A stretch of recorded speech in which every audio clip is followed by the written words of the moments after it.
এক সময়ের গাজার অর্থশালী একটি পরিবার আজ সব হারিয়ে আশ্রয় নিয়েছে জাতিসংঘের আশ্রয় শিবিরে, যাদের বর্তমান কষ্টের চিত্র হার মানাবে দুঃস্বপ্নকেও। ফিলিস্তিনি রেদওয়ান আবু আলকাস ইসরায়েলি বিমান হামলায় হারিয়েছেন তার মেয়েকে, সেই সঙ্গে হারিয়েছেন নিজেদের বাড়ি, নিজের ব্যবসা প্রতিষ্ঠানও। এই যুদ্ধে আমি আমার মেয়েকে হারিয়েছি। একটি ভালো ব্যবসা শুরু করার জন্য আমার কাছে অর্থ ছিল। আমি রেস্তোরাঁয় কাজ করে যথেষ্ট অভিজ্ঞতা অর্জন করেছি। আমি গাজার বেশিরভাগ রেস্টুরেন্টে কাজ করেছি, তবে এখন আর কিছুই নেই। ইসরায়েল ফিলিস্তিন যুদ্ধ শুরুর আগে বলতে গেলে বেশ ভালোই চলছিল রেদওয়ান ও তার পরিবারের জীবন, কিন্তু সেসব এখন শুধুই অতীত। আমার ভাই চেয়েছিলেন আমার ব্যবসার সঙ্গী হতে, কিন্তু তিনি এখন আহত।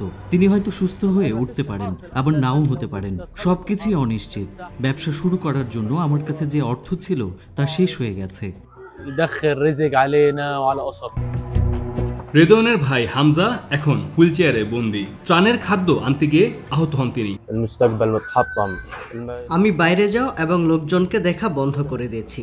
সারাদিন হুইলচেয়ারে এবং বিছানায় বসে থাকি। চিকিৎসা চলছে, জানি না আমার ভাগ্যে আসলে কি আছে। ওয়ালটন ফ্রিজ কিনে অনেকের মতো আপনিও হয়ে যেতে পারেন মিলেনিয়াল।